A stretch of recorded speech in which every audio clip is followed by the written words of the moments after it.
Medo de errar e o impacto disso no nosso dia a dia é o tema das reflexões que eu vou compartilhar hoje, que eu quis compartilhar com vocês. Bom dia para quem está chegando, obrigada pela companhia.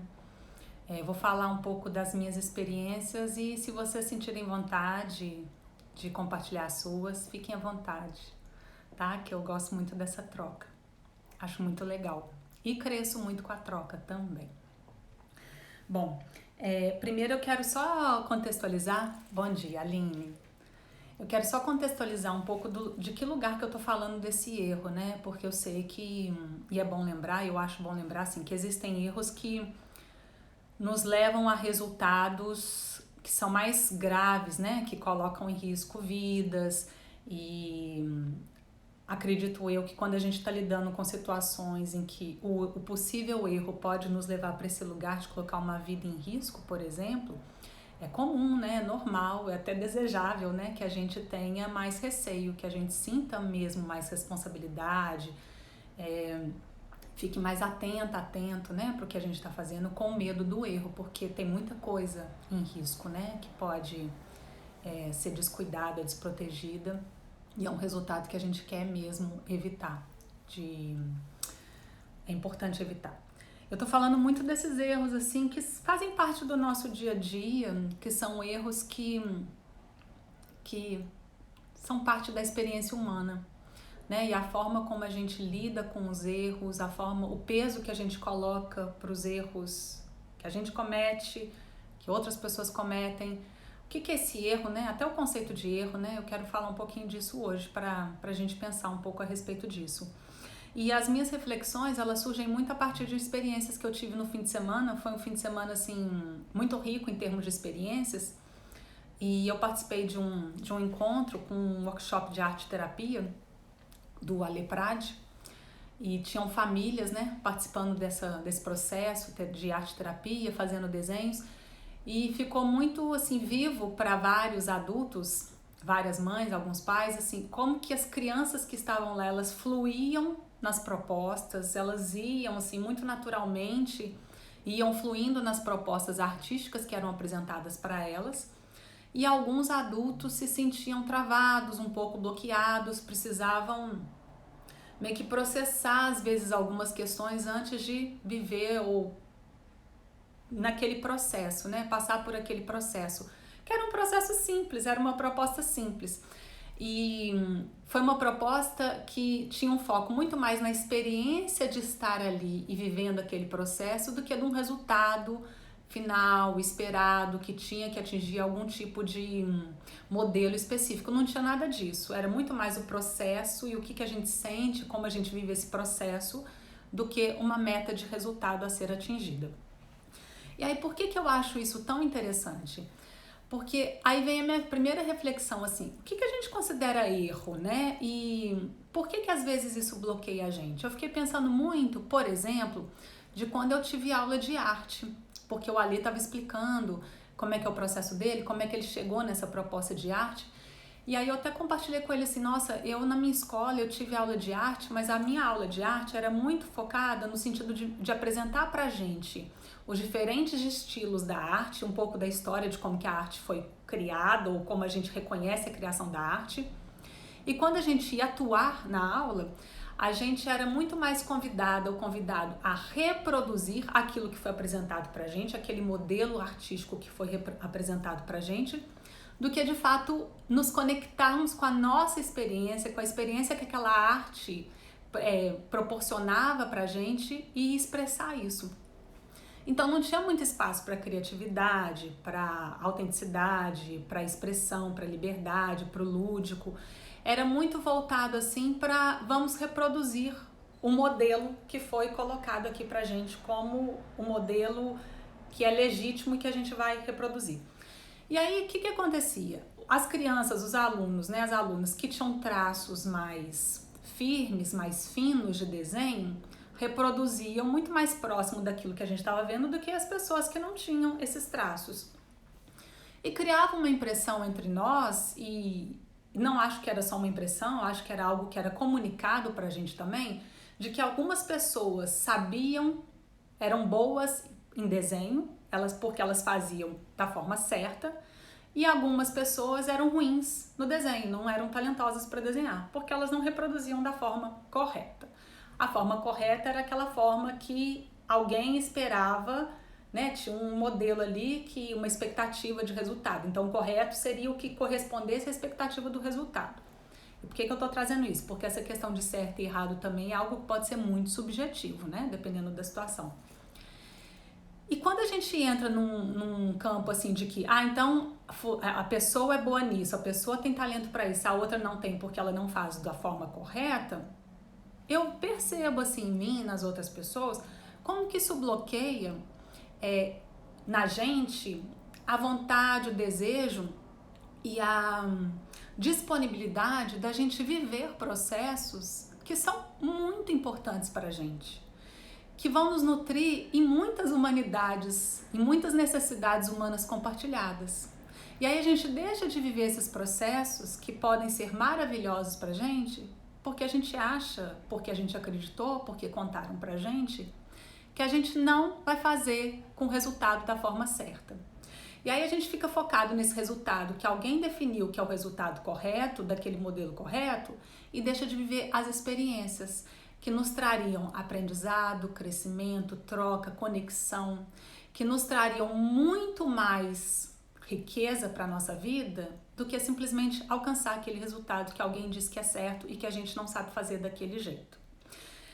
E aí por isso que eu tô trazendo aqui até esse conceito do que é certo e do que é errado, porque eu acredito que no meu processo de treinamento cultural, em que eu fui treinada na família, na escola, no trabalho, a alcançar resultados certos, que me falaram que eram certos, muito mais do que aprender pelos processos da experiência, eu vejo assim que o erro, ele passa a ter um peso muito grande e que às vezes, porque o que é o erro, né? A gente faz algo, tudo que a gente faz tem um resultado. O erro, eu entendo que o erro é aquilo assim, que a gente, é o que a gente faz, cujo resultado não é o resultado que a gente queria ter, não é o resultado que está ligado à nossa expectativa, não é o resultado ideal. Mas aí assim, será que tudo é um erro de verdade? Ou é só uma questão de ajuste de expectativa? Será que todo resultado que não está ligado ao ideal é de fato assim algo que deva ser descartado?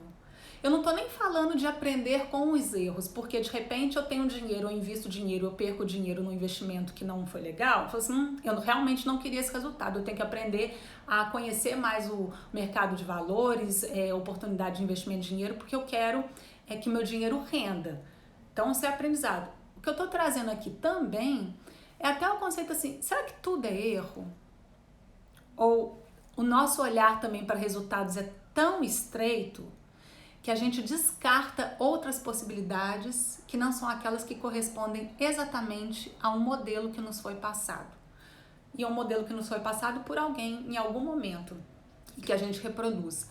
E aí, nesse sentido, é perigoso esse modelo de reproduzir resultados sem se conectar também com o que aquele resultado está buscando cuidar. Porque eu me pergunto assim, quantas vezes a gente segue regras, a gente vai sendo treinado a seguir regras, e a gente segue regras, né, buscando esse resultado certo, a fazer o certo e a não errar, mas a gente nem sabe por que a gente está fazendo isso.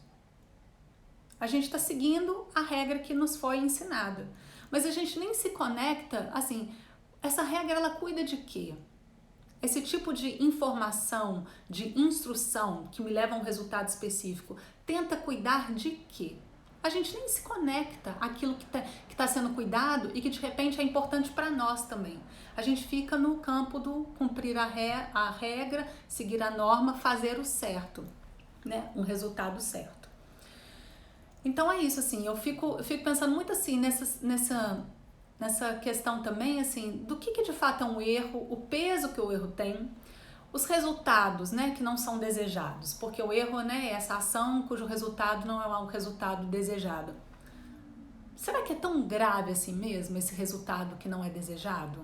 A ponto de eu precisar evitar passar pelo processo, pela experiência, porque eu talvez não tenha garantia de que eu vou conseguir aquele resultado desejado? E aí, novamente, eu vou lembrar aqui de uma história que o Murilo Gun contou num curso dele, Criando Crianças Criativas, que ele estava numa mesa e eu acho que era o sobrinho dele, que era uma criança, estava pegando uma garrafa de água e ia beber. E o Murilo Gun percebeu que a forma como o garoto estava pegando a garrafa de água, muito provavelmente levaria esse garoto, essa criança, a derramar água no colo dele. E o Murilo teve um impulso de ensinar a forma certa de pegar a garrafa, mas ele conseguiu cuidar desse impulso e ficar lá como observador. Ele pensou assim com ele: o que de pior pode acontecer se a água entornar? Que seria o erro, né? A água vai cair, em vez de beber água, a água vai cair, vai molhar o chão, vai molhar o colo, vai molhar a roupa. O que de pior pode acontecer? É isso, vai molhar a perna, a calça, o chão. Não estava frio, o menino não estava gripado, a garrafa não era de vidro, então não tinha um risco de cair, quebrar e machucar. Ou seja, assim, o possível resultado negativo não era tão grave assim. Então, Murilo Gun, ele se conteve naquele impulso de ensinar o certo, porque ele compreendeu que passar pelo processo de segurar a garrafa do jeito que a gente considera errado, correr o risco de derrubar a água no colo, era muito mais interessante e rico para aquele menino do que simplesmente aprender o jeito certo de segurar a garrafa. E, de fato, o menino derramou um pouco de água, mas rapidamente encontrou uma outra forma de segurar a garrafa, bebeu a água e tudo certo. E depois, no máximo, teve que ali secar o chão. Então também tem isso, assim, o que de pior pode acontecer, né, se tudo der errado?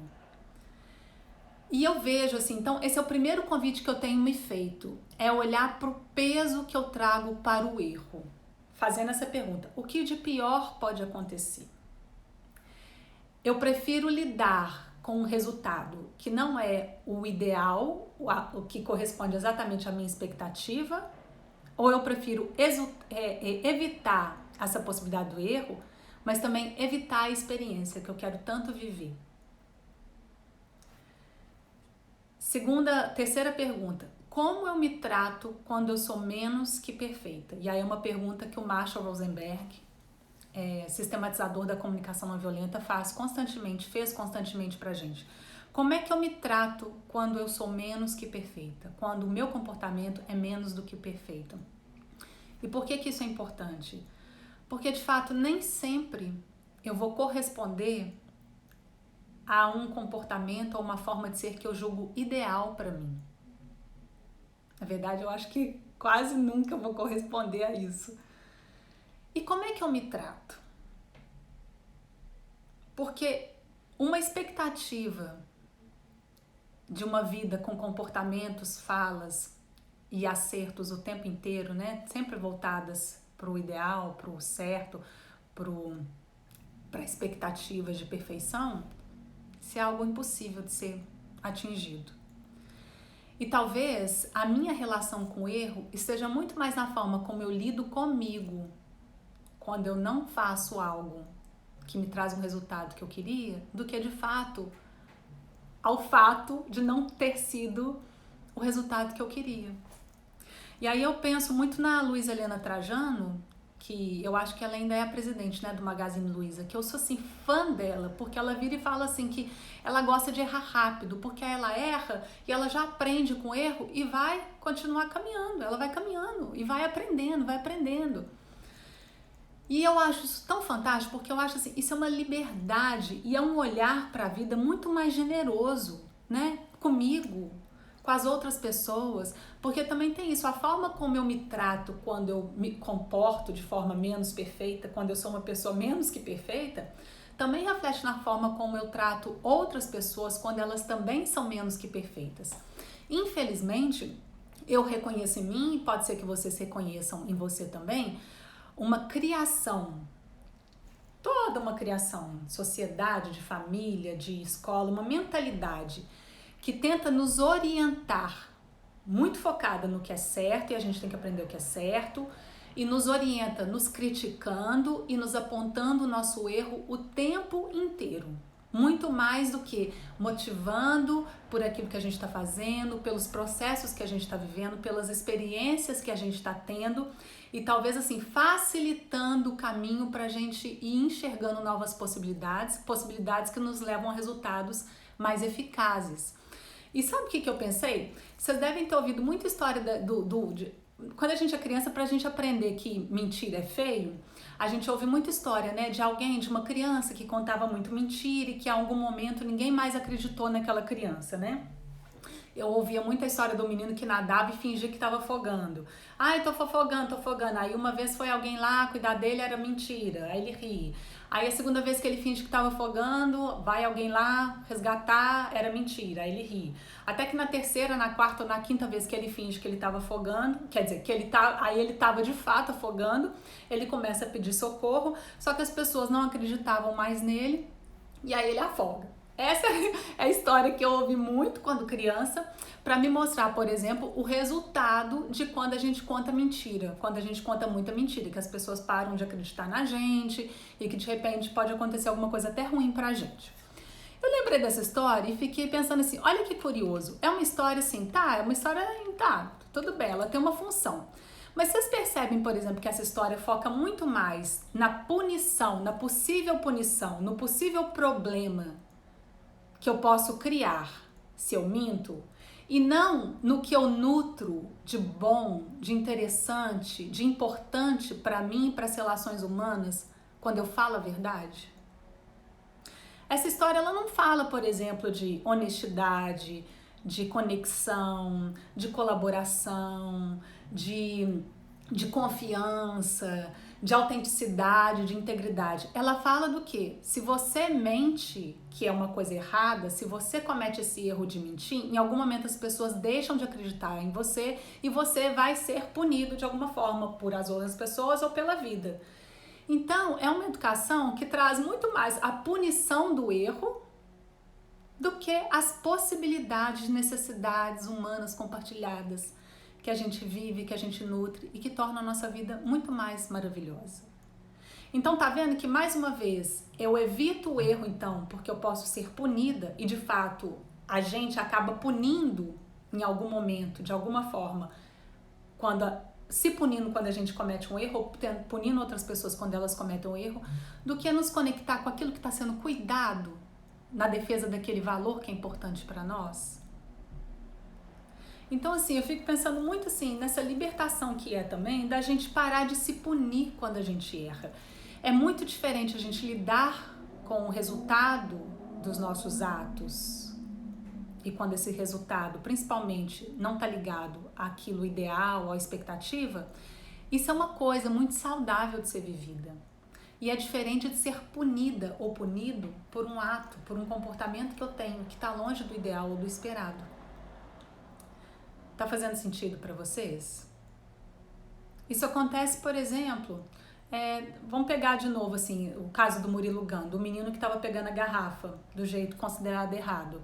De repente um adulto vira para ele e fala assim, olha, pega a garrafa com as duas mãos, toma mais cuidado que a água pode cair se você pegar dessa forma. Aí a criança tá querendo experimentar o jeito dela, a autonomia, e fala assim, não, eu quero fazer desse jeito.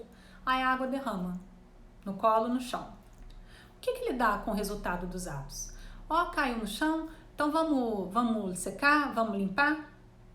Eu deixei a água cair no chão, é normal que eu seque. A punição é, te falei, você não ouve, você não obedece, você é teimoso, quer fazer tudo do seu jeito, agora o chão tá sujo, o chão tá molhado, agora eu vou ter que limpar, agora eu vou ter que fazer isso, tô cansada. Olha como é diferente, porque aqui a gente vai jogando a questão da punição, da culpa, da vergonha. E aí vocês sabem que a Brené Brown, ela fala muito assim, ela estuda muito a questão da vergonha, né? E ela fala que um dos grandes bloqueadores da inovação e da criatividade é esse comportamento nosso de trazer as pessoas para processos de vergonha quando elas fazem algo que a gente não considera adequado ou ideal.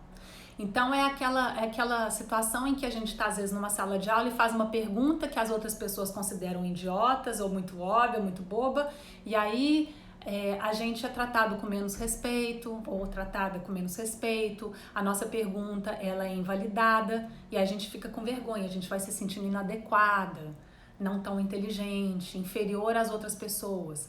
Quando a gente dá uma sugestão numa reunião de trabalho e a nossa sugestão é ridicularizada, é tratada com menos respeito, às vezes é até ignorada, a gente vai viver nesses processos de vergonha. A vergonha ela vai trazendo julgamentos a nosso respeito, né? De menos-valia, de menos importância, que vão nos colocando para baixo. Isso mata processos criativos e processos de inovação.